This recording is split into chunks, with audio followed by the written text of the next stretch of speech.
ఇది వచ్చింది కాబట్టి రెండు కూడా every third Saturday we will announce as Swachh Andhra Pradesh Day. Swachh Andhra ఒక క్యాంపెయిన్ మోడ్లో తీసుకెళ్తాం. ఇందులో clean, green, environment protection everything వస్తుంది. గార్బేజ్ క్లీన్ చేయడం దగ్గర నుంచి మీరు అనుకున్నటువంటి పంచాయతీల్లో ఇన్ఫ్రాస్ట్రక్చర్ మొదలుకొని సేమ్ యాంగిల్ ఏదైతే గార్బేజ్ ఉందో వెట్ వేస్ట్ కానీ, డ్రై వేస్ట్ కానీ, లిక్విడ్ వేస్ట్ కానీ everything has to be dispose. క్లీన్గా పెట్టాలి. ప్రెమిసెస్ మీ జిల్లాలో పరిశుభ్రంగా ఉండాలి. దీనికి ఎంతమందిని వీలైతే అంతమందిని మీరు మొబిలైజ్ చేసుకుంటారు. ఆల్ ఆఫీసెస్ కూడా ఆ రోజు పనిచేయక్కర్లేదు. వాళ్ళ ఆఫీస్ కూడా క్లీన్గా పెట్టుకోవాలి.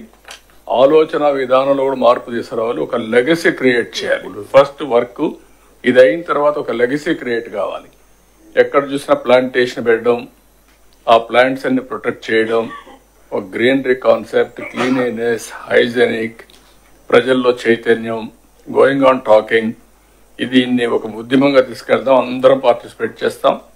దానివల్ల over a period of time ఒక లెగసీ తయారవుతుంది. ఇప్పుడు జపాన్కి పోతే కాగితాలు ఎక్కడ బయటేరు.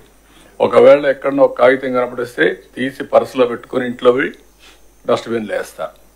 అందుకే అక్కడ క్లీన్ చేయరు. ఆ క్లైమేట్ కూడా మనకు వస్తుంది. క్లీన్ చేయకపోయినా పరిశుభ్రంగా ఉంటాయి. ఇక్కడ మనకేమైందంటే క్లీన్ చేసినా కూడా మళ్ళీ ఒక గంట మార్నింగ్ పోయి చూస్తే చాలా హ్యాపీ, మధ్యాహ్నం పోయి చూస్తే మళ్ళీ మామూలు అయిపోతుంది. దారిలోనే పారేస్తారు. టీ కొట్టు నుంచి నేరుగా రోడ్డు మీద పడేస్తాడు. ఇల్లు క్లీన్ చేస్తారు, రోడ్డు మీద పడేస్తున్నారు.